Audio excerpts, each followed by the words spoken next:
c'est le divorce à la catalane.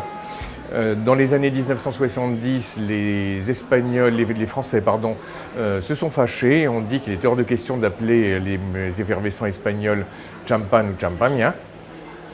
Et ils en ont créé une appellation nationale qui s'appelait cava, qui ne veut rien dire d'autre que méthode traditionnelle. On n'a pas le droit de dire méthode champenoise. Et donc ce soir, c'est une très belle sélection de cava classique Penedès était présentée chez Soif d'Ailleurs.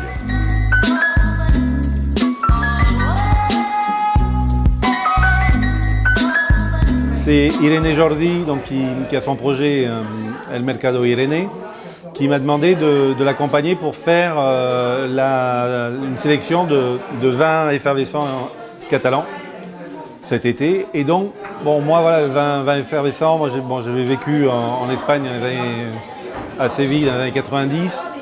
C'était pas très bon, ce que je goûtais en cava déjà à l'époque. Et puis, bon, ce qu'on a en France, c'est encore plus mauvais. Ce soir, j'ai voulu faire cette sélection pour présenter quand même les principales maisons, qu'elles soient en cava ou en classique Penedès, et pour montrer qu'il y a quelque chose qui se passe.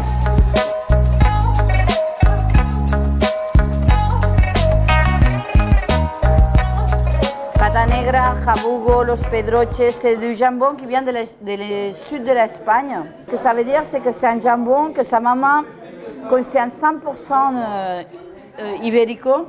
C'est parce que le papa, il est ibérico et la maman aussi. Donc là, on a un vrai jambon qui peut avoir toutes les qualités qu'il faut. Celui-ci, on est devant d'un jambon qu'il a couru, parce que vous pouvez le voir avec la jambe, qu'elle est très fine. Donc, il n'a pas de la graisse, rien du tout. Quand ils sont tout petits, ils se nourrissent beaucoup avec les céréales qui sont choisis. Et après, ils se nourrissent avec les glands qui tombent de l'arbre.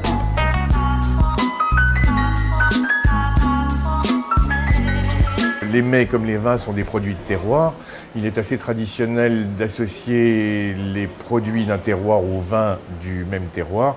Donc il était assez logique d'associer les effervescents espagnols avec des produits espagnols. Et les effervescents, surtout le cava qui a des profils aromatiques qui se marient assez bien avec beaucoup de choses. C'est un vin assez versatile. Il est très très bien pour tous les apéritifs, pour toutes les tapas et accompagné donc très bien de tous ces produits.